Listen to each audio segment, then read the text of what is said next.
Il est le joueur e-sport ayant gagné le plus de tournois, tous jeux vidéo confondus, avec plus de 330 trophées remportés au long de sa carrière. Excellent dans tous les aspects de Smash Bros et jouant de nombreux personnages, il a été le tout premier joueur de Melee à atteindre le rang de dieu. Laissez-moi vous parler de Jason Timmerman, plus connu sous le pseudo de Mewtwo King.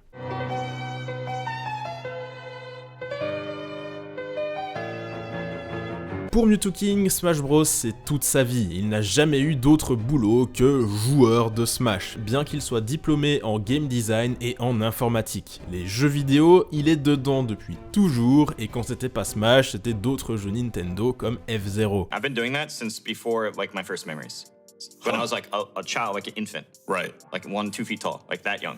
I was doing it then, I still do it today. Alors je veux pas forcément m'étendre là-dessus, mais pour parler de Mewtwo King et comprendre le personnage, il faut parler d'une de ses particularités. Il est autiste. Plus précisément, il a le syndrome d'Asperger, un trouble qui implique notamment d'énormes difficultés dans les interactions sociales avec d'autres personnes, car il rend compliqué de comprendre la communication non verbale, de reconnaître les émotions sur le visage des gens, et il peut aussi avoir des vrais problèmes à comprendre le second degré. One time we were in a car together and we made a joke about like, just get out of the car. And he opened the door and tried to leave while we were driving. I mean, I think he would have done it if we hadn't pulled him back in. He's a complete nutcase. Mais aussi, Mewtwo King est un gros troll qui adore se marrer et faire rire les gens en match. Il est connu pour prendre parfois Pichu lors de premiers tours de tournoi, juste pour battre ses adversaires avec un personnage mauvais, carrément conçu par les développeurs du jeu pour être moins fort que le reste du casting. Célèbre aussi son usage de la chaîne de Shake pour humilier ses adversaires, un coup considéré inutile en compétition d'habitude. Et même hors du jeu, il ne rate pas une occasion pour faire des blagues. Il est comme ça. The thing is, like, the Marth guide is more like easily because I think Peach Marth, that matchup is more based on rules, and fucking Sarah and Mewtwo King, they're fucking stupid a lot of times. En bref, Mewtwo King a une personnalité qui dénote sacrément avec le reste des compétiteurs. Et vous pouvez même trouver sur YouTube des compilations des LOL Mewtwo King, le nom qu'a donné la communauté à tous ces moments où Mewtwo King fait du Mewtwo King. Le plus célèbre d'entre eux, vous l'avez sûrement déjà vu, même si vous suivez pas Smash Bros, c'est cette image. Oui, c'est bien Mewtwo King dessus, et pour la petite histoire, c'était un coup monté, juste une nouvelle blague de Mewtwo King qui voulait reproduire le cliché du personnage d'animé qui ne sait pas quoi faire dans cette situation. Mewtwo King adore jouer de son image de gros nerd pour faire des blagues, mais ça lui joue aussi des tours. Au début de sa carrière, certains joueurs le trouvaient insupportable car il ne sait pas toujours quand s'arrêter de troller. I don't know if the cheers were really warranted because what is Falcon gonna do? Did you? Look at this mouse. Mais revenons à 2001, à la sortie de Smash Bros Melee.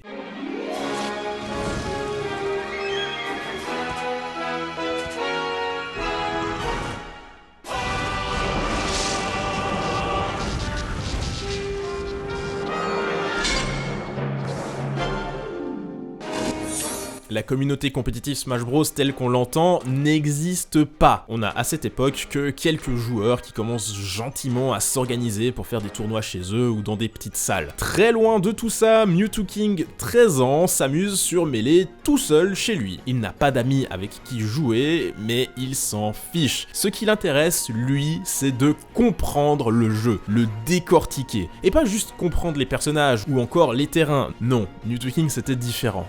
Il voulait tout savoir. Un des effets du syndrome d'Asperger est une obsession maniaque pour des sujets très spécifiques, et on retrouve totalement ça chez Mewtwo King. I want to be like Goku and Vegeta from Dragon Ball Z, so I did 50 diamond push-ups every other day because I had a burst of motivation, and then I went from average guy to super bulky with no effort. Well, I put in some effort, but then I stopped caring. So I was like, wait. This doesn't matter, I think. I just go back to playing video games and living in my own. La vraie obsession durable de Mewtwo King, ça a été Smash Bros Melee. Et cette obsession a été à l'origine d'une de ses performances les plus dingues, et cela des années avant qu'il ne participe à son premier tournoi. Il a découvert la frame data de Melee, littéralement. La frame data d'un jeu vidéo, c'est les chiffres qui définissent ses coups. Par exemple, le forward smash de Mars prend 9 frames à se lancer, est actif sur les frames de 10 à 13 et à 36 frames de latence à la fin avant de pouvoir faire quoi que ce soit d'autre. Melee tourne à 60 frames par seconde, ce qui veut dire que ce coup sort en un sixième de seconde. Tout ça on le sait car aujourd'hui on a facilement accès à des logiciels de capture pour vérifier chaque frame et c'est très facile de se renseigner sur le sujet avec internet grâce à des sites dédiés à ça. Mais à la sortie de Melee en 2001, c'était pas la même et tout était à faire. Mew2King a passé des centaines d'heures sur le jeu à rechercher cette frame data, donc les frames de tous les coups de tous les personnages, mais aussi les frames des roulades, des esquives sur place, etc., etc. Il a même fait des listes pour classer les personnages du plus lent au plus rapide par exemple. Et tout ça sans caméra, ni logiciel, ni rien. Il a utilisé les moyens du bord pour tout découvrir. C'est-à-dire faire pause juste après qu'un coup soit lancé, dessiner à la main la silhouette du personnage à cette frame précise sur du papier, car à chaque frame le personnage a une silhouette différente, et répéter ça encore et encore jusqu'à avoir le bon nombre de frames de l'attaque. Et ça se complique encore pour les listes où il compare les persos entre eux, genre calculer à quelle vitesse les personnages tombent au sol. Ça implique de tirer des lasers avec Fox en même temps qu'on tombe dans le vide avec le personnage qu'on teste. En connaissant les frames auxquels sortent les lasers, on peut calculer combien de temps met un personnage à tomber. Très ingénieux, mais aussi très chronophage. So the easiest way to do this is to actually take my foot and hold down on the control stick, hold B with this, and then I would hold down on the controller like this. Et le plus beau, c'est que les mesures de Mew2King étaient en écrasante majorité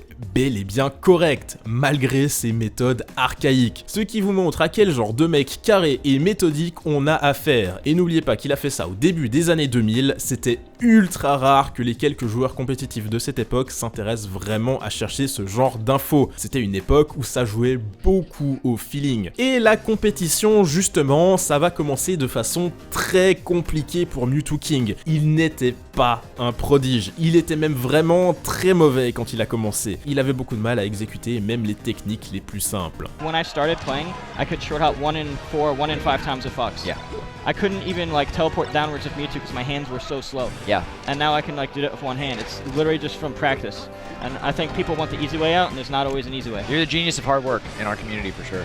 Yeah. De plus, comme on l'a dit, il n'avait personne avec qui jouer pour s'entraîner, donc jusqu'à 2004, il joue principalement contre des ordinateurs, ce qui est un très mauvais moyen de progresser, car un ordinateur agit toujours de la même façon, ne fait pas de mind game, bref, c'est pas un humain. Et Mew2King regrette encore aujourd'hui d'avoir perdu 2 ans de Smash à affronter des ordis. Il commence à se déplacer en tournoi en 2004 et se rend vite compte du problème. Il joue de façon robotique, il fait tout le temps la même chose, comme les ordis qu'il a tant affrontés, et il se fait massacrer par les joueurs habitués à affronter des humains, car il n'arrive pas à adapter sa façon de jouer quand eux s'adaptent à lui. Mais ça, comme le reste, il va l'apprendre. Car s'il ne semblait avoir aucun talent naturel pour ce jeu, il avait une méthode de travail et une motivation inégalée à cette époque. I had to try harder because I had no resources.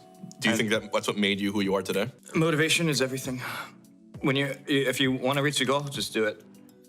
If it's harder, it doesn't matter. En juin 2005, Mew2King participe à son premier tournoi de taille nationale, le Getting Schooled 2, avec tous les plus grands joueurs de cette époque. Le roi Ken, meilleur joueur du monde, Azen numéro 2, Aizai numéro 4, Chudat numéro 5, Chilin numéro 9, en plus d'autres légendes comme PC Chris, Hux ou encore Wes. Et là, normalement, c'est le moment où je vous dis que Mew2King s'est ramené et a défoncé tout le monde, on est d'accord ? Ben pas du tout, il termine 23ème sur 99 joueurs. Alors, c'est pas dégueu pour un premier tournoi national, mais c'est clairement pas ce qu'on appellerait un niveau de dieu. They all said I sucked, and then I was like, well, I'll prove you wrong then. C'est durant l'année 2006 que Mew2King commence à se révéler avec d'excellentes performances et une grande régularité, notamment sur le circuit MLG de Smash Bros. Fin 2006, Mew2King est désormais un joueur compétitif reconnu et respecté, considéré comme 6ème meilleur joueur mondial. Mais ça lui suffisait pas, et je crois qu'il est temps de vraiment commencer cette vidéo.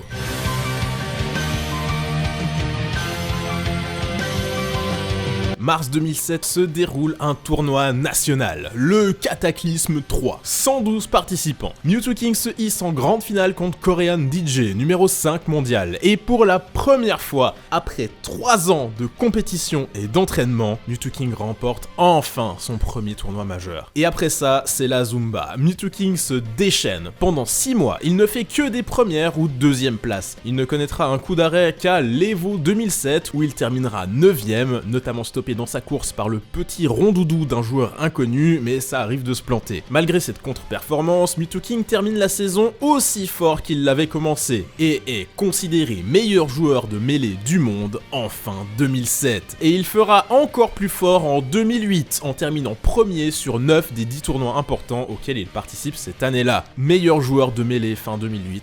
Facile. En 4 ans, Mewtwo-King sera passé de total inconnu dont on se moquait à double roi du monde. Mais comment il a réussi ça? C'est quoi qui sépare Mewtwo-King du reste? Mewtwo-King, contrairement à la plupart des meilleurs joueurs, joue beaucoup de personnages différents, principalement le trio Marth, Shake et Fox, mais on l'a vu utiliser Peach et même Rondoudou dans de très rares cas. S'il joue autant de personnages à top niveau, c'est car il aime pouvoir contrer son adversaire avec un perso contre lequel il aura de la peine, mais c'est aussi quelque chose qui lui est reproché. Fox de mêlée est un personnage ultra technique qui demande un entraînement de fou pour être joué à top niveau. Le fait que Mewtwo-King sépare son temps entre 3 personnages rend fatalement son Fox très inconstant, capable du meilleur comme du pire. Et conscient qu'il n'est pas toujours au niveau technique des autres Fox, quand Mewtwo-King le joue, c'est avec un style ultra défensif, utilisant entre autres beaucoup de lasers. On se rappellera de cette fois où Angrybox lui-même s'était plaint du style de jeu à distance de Mewtwo-King. 4 missed Smash DI inputs.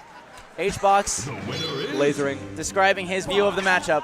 Arriver à énerver Hungrybox, qui est un des joueurs les plus patients du monde avec son Rondoudou, ça vous en dit beaucoup sur ce qu'est capable de faire Mewtwo-King. Vouloir jouer autant de personnages le conduira aussi à de cuisantes défaites, comme ce match si triste en 2016 contre Nintendo's, le joueur d'Ice Climbers, que Mewtwo-King essaye d'arnaquer avec Peach, qui est très forte contre ce personnage, mais la Peach de Mewtwo-King est clairement pas au niveau de ses 3 vrais persos, et il se fait alors wobble à répétition, ce fameux combo infini des Ice Climbers. J'ai rarement vu une telle détresse dans un visage.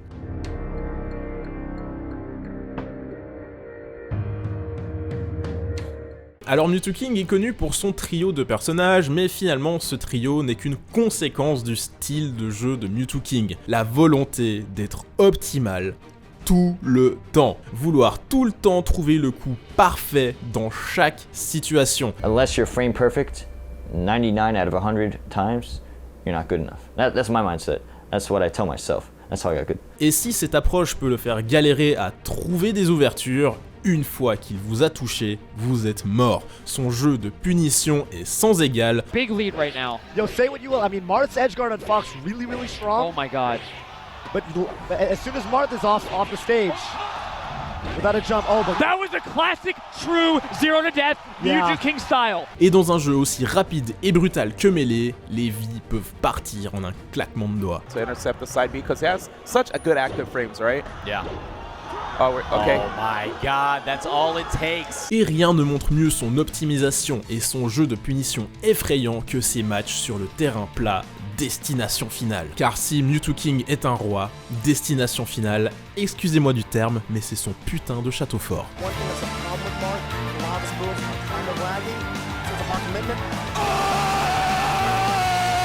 And the force dot J comes out. Oh, the counter. Mewtwo, that's it. And 2K. Wow, that was OD. Reverse. Boom. Mewtwo-King. Mewtwo-King. Jump that clockwork combos on his face. Oh my god. Beautiful stuff. Oh, another one? Hey. Wow! Mewtwo-King! This is his stage!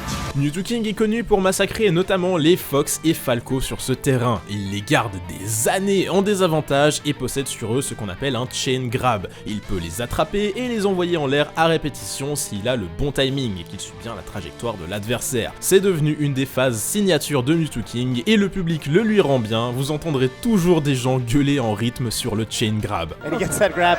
Esfand get to hit him. This is what Mewtwo-King's really known for, I'd say, wouldn't you? Absolutely. Oh my goodness. Sur ce terrain sans plateforme pour vous échapper, Mew2King peut vous tuer après une simple chope. Chope de Marth qui attrape de scandaleusement loin, plus loin que celle de Yoshi, rendez-vous compte, c'est aussi ça Melee. Et ce qui est pratique quand vous avez une telle maîtrise contre les animaux de l'espace, c'est que dans Melee, vous allez en croiser des tonnes. Ils sont de loin les personnages les plus populaires du jeu en tournoi. En bref, quand vous jouez Fox ou Falco contre Mew2King, vous partez souvent du principe qu'il commence le set à 1-0, car vous allez perdre le match que vous jouerez sur Destination Finale. Mais reprenons le fil de notre histoire. Nous sommes en 2008. Mew2King est le boss incontesté de Melee. Mais il y a un petit jeu qui sort cette année-là.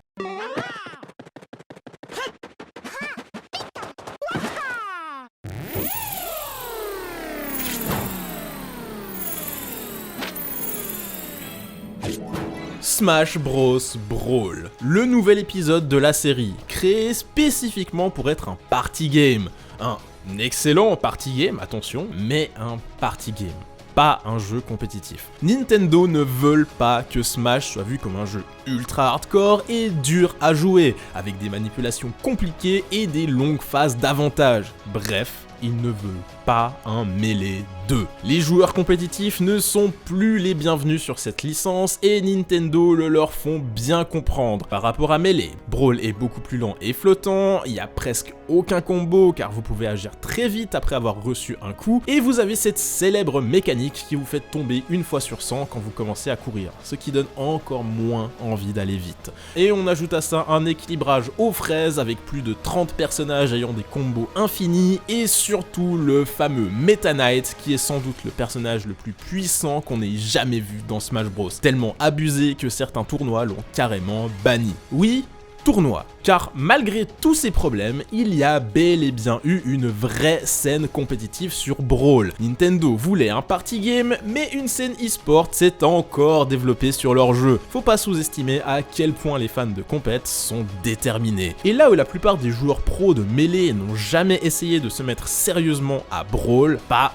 Mew2King. Il a vu dans Brawl une énorme opportunité de se développer en tant que joueur, ainsi que comme personnalité publique. Mew2King, il veut que Smash soit son métier toute sa vie, pas juste un hobby. Et pour lui, la meilleure chose à faire, c'est de se lancer à fond sur le nouveau Smash, car c'est là que la hype est censée aller. Melee devrait mourir gentiment avec la sortie de ce nouvel épisode. C'est dans l'ordre des choses normalement. La suite d'un jeu compétitif sort, tout le monde passe sur le nouveau jeu et oublie l'ancien. Et de fait, les tournois Melee sont de moins en moins nombreux. MLG, qui soutenait Melee avec un circuit annuel depuis 2004, lâche le jeu. l'Evo 2008 se déroule sur Brawl et abandonne Melee. Donc Mew2King se lance à fond sur ce nouveau Smash Bros avec Meta Knight, qu'il prend car c'est le seul perso du jeu qui lui fait penser à un personnage de Melee, et il devient en 2008 le meilleur joueur du monde de Brawl. Et donc si vous avez bien suivi, en 2008, Mew2King est numéro 1 mondial sur Brawl et sur Melee. Numéro 1 sur 2 Smash Bros différents en même temps, c'est un exploit que lui seul a accompli et on ne le reverra sûrement jamais.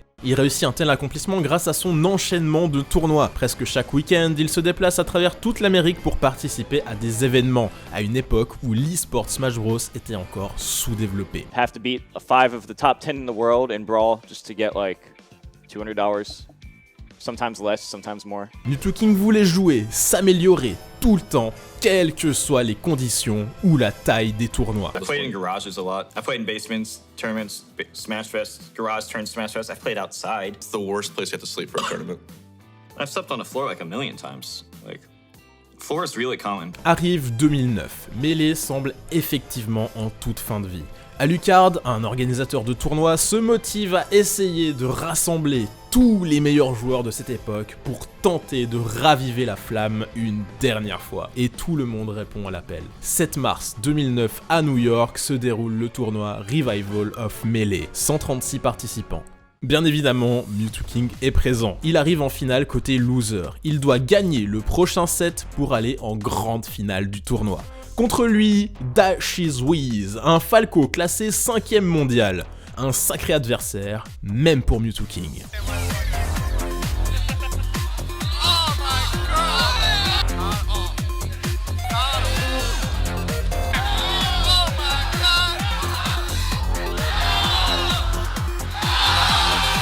On est à 2-1 pour Mewtwo King, plus qu'une victoire nécessaire pour gagner le set et aller en grande finale. Et c'est parti pour le match 4, qui deviendra un des matchs les plus importants de l'histoire de Melee.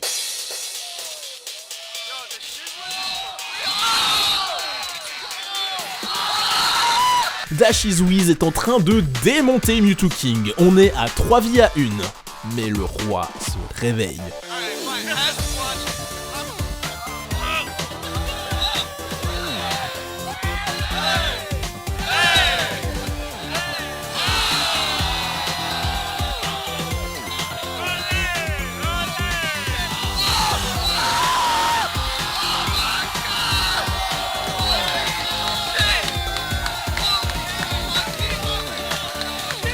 Victoire 3-1 pour Mewtwo King. La folie est totale pour ce comeback venu des enfers et ce match est encore à ce jour un des plus vus sur YouTube avec près d'1 million de vues. Mewtwo King arrive en grande finale et perd encore contre ce joueur de rondoudou là, un certain Mango, mais c'est pas le plus important. Ce qu'on retiendra de ce tournoi, c'est le comeback contre Dashizuiz. La hype pour Melee était repartie, les joueurs en étaient maintenant convaincus, Melee était juste trop bon pour le laisser mourir comme ça, et il fallait continuer de développer la scène de ce jeu en parallèle de celle de Brawl, et tant pis s'il n'y aurait jamais le soutien de Nintendo. Quant à Mewtwo King, il continue de dominer les années suivantes la scène Brawl, numéro 1 mondial en 2009, 2010, 2011 et 2013, mais forcément à avoir son attention sur plusieurs jeux, ses performances sur Melee commencent à décliner, d'autant que depuis 2009, il n'est plus le seul à dominer la compétition, et 4 autres joueurs arrivent enfin à s'élever au même niveau que lui.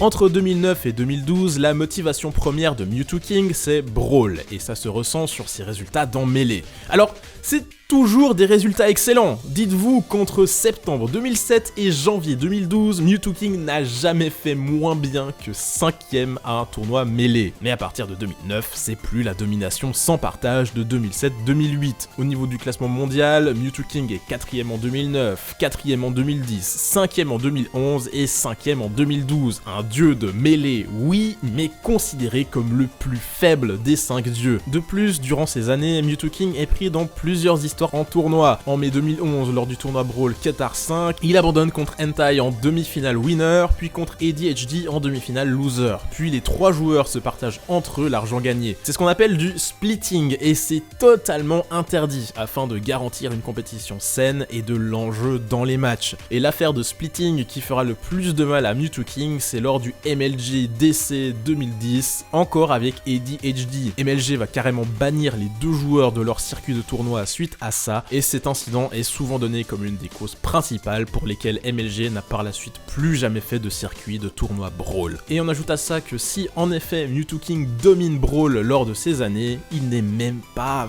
vraiment fan du jeu en fait. But I don't like Brawl, it's so boring. Like Melee is fun.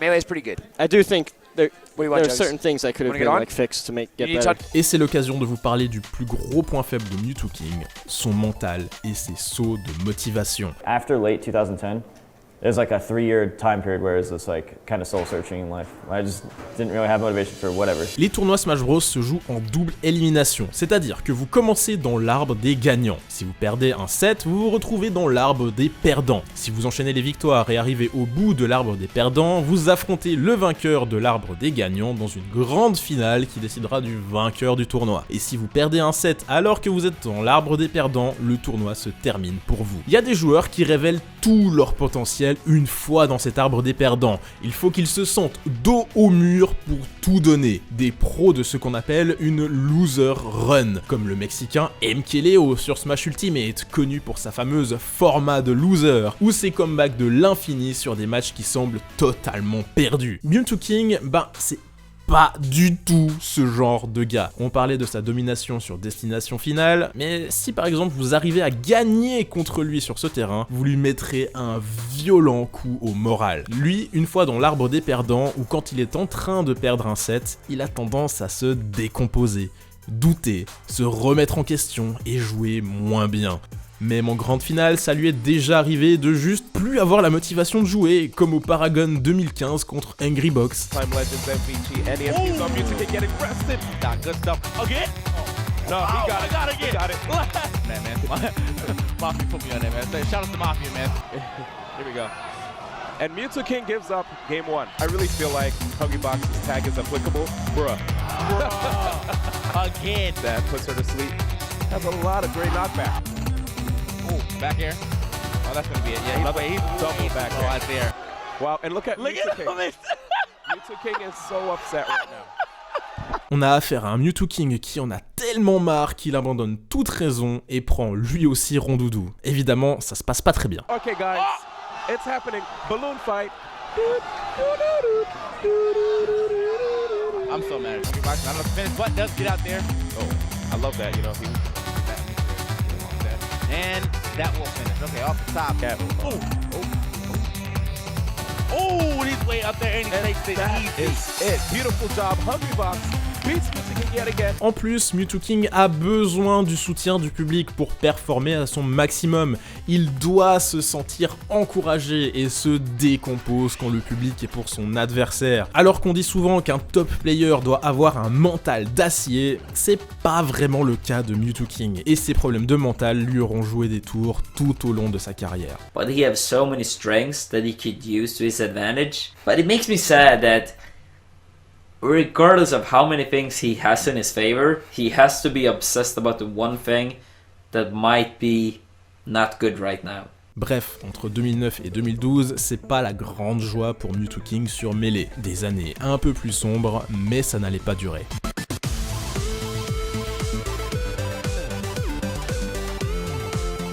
Juillet 2013 se déroule le tournoi annuel EVO. Le plus grand tournoi de jeux de combat du monde intègre enfin Melee à nouveau. La dernière fois c'était en 2007 et Melee explose littéralement à ce tournoi. 709 joueurs, le plus grand tournoi qu'on ait jamais vu à cette époque. Et il défonce le record de spectateurs sur Twitch pour un EVO lors des phases finales avec un pic à plus de 135 000 spectateurs. Mewtwo King est de la fête et termine 5ème. Encore une fois, les 4 autres dieux sont devant lui. Mais ce tournoi va être une révélation pour notre Mewtwo King. Grâce à l'Evo, il y a une vraie hype pour Melee, plus que jamais, et elle semble durable. Le jeu attire maintenant le public mainstream, plus juste les gros passionnés. Et en plus, Smash 4 a été annoncé à l'E3 un mois plus tôt. Brawl semble déjà mort et enterré, personne ne voudra rester sur ce jeu-là une fois le nouveau Smash Bros sorti. Deuxième moitié de 2013, Mewtwo King prend donc la décision de délaisser progressivement Brawl et se concentrer à nouveau à 100% sur Melee, ce qu'il n'avait pas fait depuis plus de 6 ans. Le rendez-vous est pris au prochain tournoi majeur, le Big House 3 en octobre 2013. 172 participants, 2 autres dieux sont présents, il était temps de briller à nouveau. I don't think I'm making a really I don't think I'm making a really bold phenomenon or bold, back in the day. Rainbow Cruise or something. Pure option. I've said this before, but sure. Yeah, you still know it's. Oh, but that shine spike, that's gonna be good. Woo. Very good. Wow. Ninja King fans, heartbreak incoming. Incoming! Oh! And he dumpsters him right back! Now it's strong. Oh my God! And It looked like he loved to hit, and that's over! And the King is comfortable on his throne, and that's it. the ledge, and it's over! 3 stars, Round of Dreams. He starts shooting lasers again, which really makes me nervous. Okay, I'm broke. Doesn't it though? Oh, no Spezia, and that's game 1! Jason! Oh. No! Oh my goodness! But he can't rest. He can't rest anymore. Oh no! Oh my God! That's the same. Ninja King! I've never seen a bomb like this. His glasses. The glasses are gone. That flutter rush up there, knowing when it's the best punish. Down throw. Oh my God! No, it didn't just happen. That was such a bait bang. Oh my goodness! He almost went up. And he catches it coming. Oh my goodness. Oh! And that's it. That's it. Choice of Mewtwo King. A big smile for both of our players. Mewtwo King is back, ladies and gentlemen. Après des années sans victoire majeure, Mewtwo King remporte le tournoi. Même Hungrybox, son adversaire, est content de le voir gagner.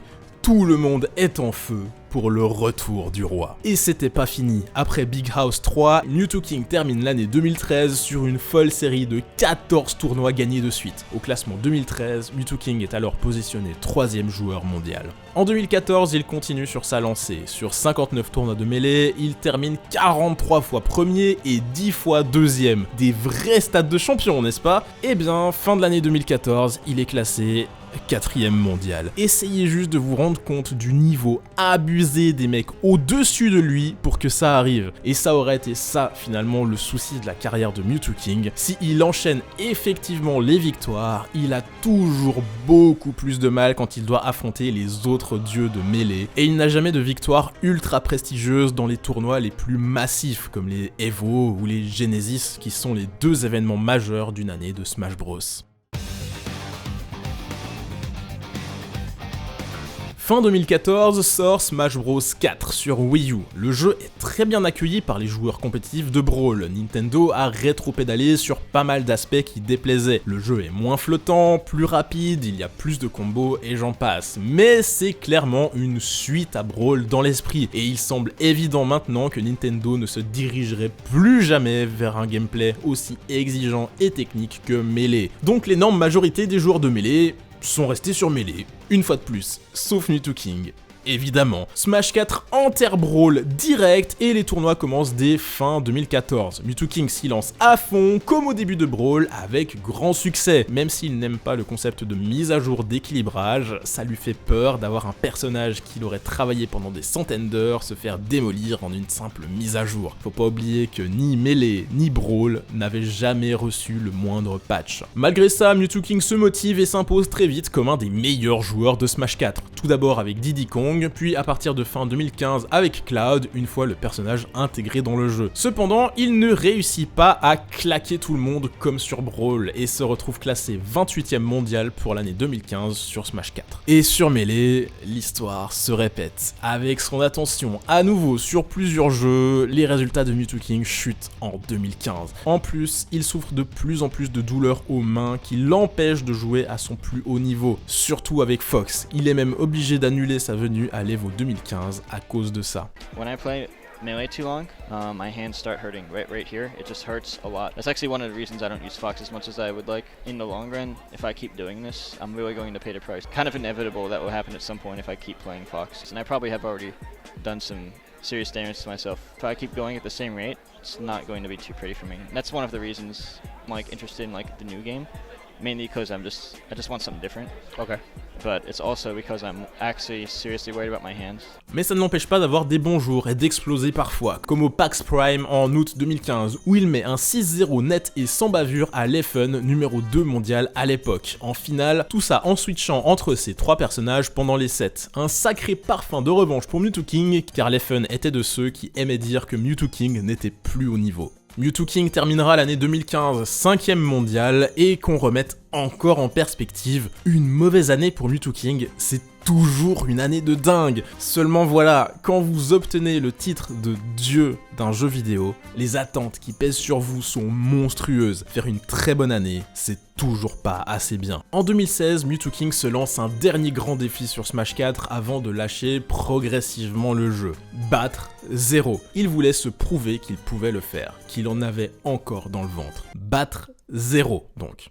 Facile à dire. Sur Smash 4, il n'y avait pas 5 dieux, il n'y avait qu'un seul monstre, 0, le Chilien, qui a dominé de la tête et des pieds l'e-sport de ce jeu. Un joueur qui est carrément entré dans le Guinness Book des records comme le type qui a gagné le plus de tournois à la suite de tout l'e-sport. Une série de 56 tournois entre novembre 2014 et octobre 2015. Presque un an entier. Il était pratiquement intouchable et en début 2016, seuls 4 joueurs Smash 4 avaient réussi à le battre. En mai 2016, lors du Get On My Level, ça y est, enfin, Mew2King réussit son objectif. Il claque 0 avec un sec 3-0. Mew2King continuera alors à jouer à Smash 4 mais se concentre à nouveau essentiellement sur Melee.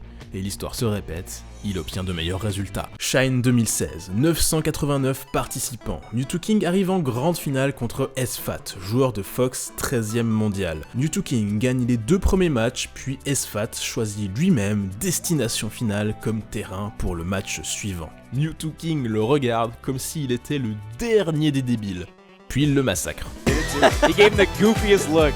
Like, yeah, you really gonna do that right now? You gonna fight me in my kingdom? There's literally no advantage to doing this, right? I like the SVAC kind of like counter control. Oh my goodness. Walk up F tilt, kick right now, and that's gonna be the dare to close it out. Mewtwo King, the winner of Shine 2016, 3-0. Mewtwo ne le sait pas encore, mais ça serait une de ses toutes dernières victoires marquantes. Cette fois, pas de retour du roi.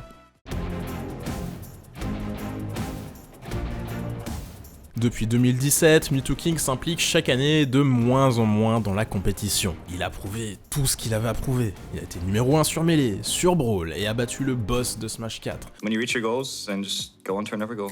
That's what I'm doing. My other goal is expanding into other things. Désormais, toujours dans cette volonté de vivre de Smash sur le long terme, il se construit avant tout une image et une audience sur son stream, sa chaîne YouTube, et se concentre aussi sur le développement de Most Valuable Gaming, l'équipe e-sport et d'organisation de tournois dont il est copropriétaire. Son but principal n'est maintenant plus la compétition à tout prix, mais il reste un dernier coup d'éclat à son actif.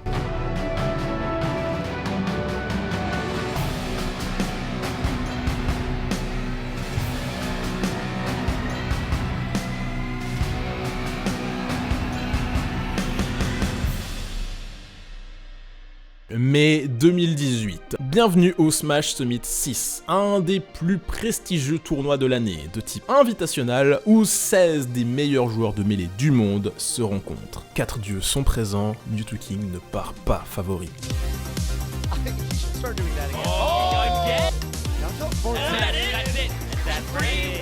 Dès les quarts de finale, il tue le numéro 2 mondial, Armada. Demi-finale, il retrouve Leffen, numéro 6 mondial. Poubelle.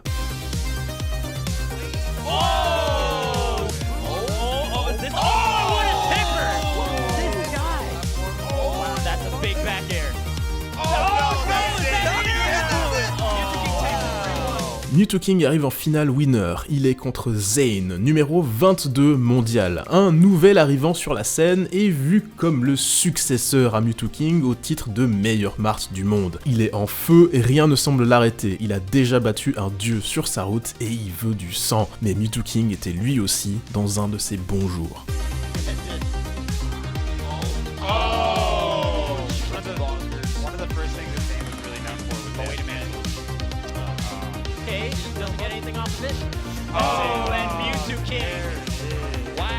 Grande finale, c'est reparti contre Armada, le boss ultime. Il a fait son loser run et il veut sa revanche.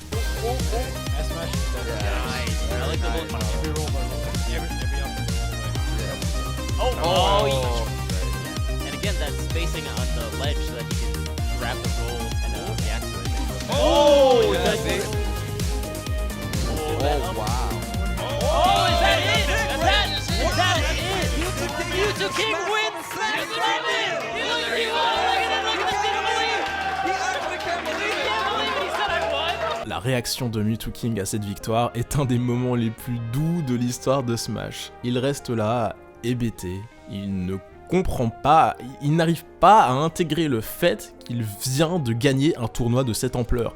Ça faisait des années que c'était pas arrivé. Il arrive même à faire sourire Armada après une défaite. Et je pense pas me tromper en disant que c'est la seule fois que c'est arrivé. Il est comme ça, Mewtwo Tout le monde est tellement content quand il performe. So when you won, did you think there was another game, another set? No, I was just like, wait, that doesn't happen. I always don't win. What? So it actually happening was like, wait a minute. I mean, I've always known I was good enough, but then I never do it. I was like, oh, I did it. It's mostly just so much shock. That's just the shock's overwhelming everything. Where does this rank in terms of like your all-time tournament wins? Is it first? The first? Cette victoire au Smash Summit 6 sera la toute dernière victoire marquante de Mew2King. Alors où en est-il maintenant en 2020 ? À 31 ans, il reste convaincu qu'il pourrait toujours être le numéro 1 sur Melee s'il se donnait vraiment à fond et jouait dans des conditions optimales. Et il est en tout cas persuadé d'être bien meilleur que sa 10e place actuelle dans le classement mondial laisse penser. I think you're kind of the underdog story in Melee a lot of the time. So yeah, the fact that definitely the underdog, but I think it's also due to like I never really focused entirely on Melee. I was always playing Melee and then Brawl and then just all the Smash. I played all the Smash games. Il a donné une chance à Smash Ultimate au début du jeu et fait quelques tournois avec son Bowser, mais ça n'a pas pris. Son gros projet actuellement est l'écriture d'un livre sur sa vie de compétiteur Smash qui, vous l'aurez remarqué, a été particulièrement riche.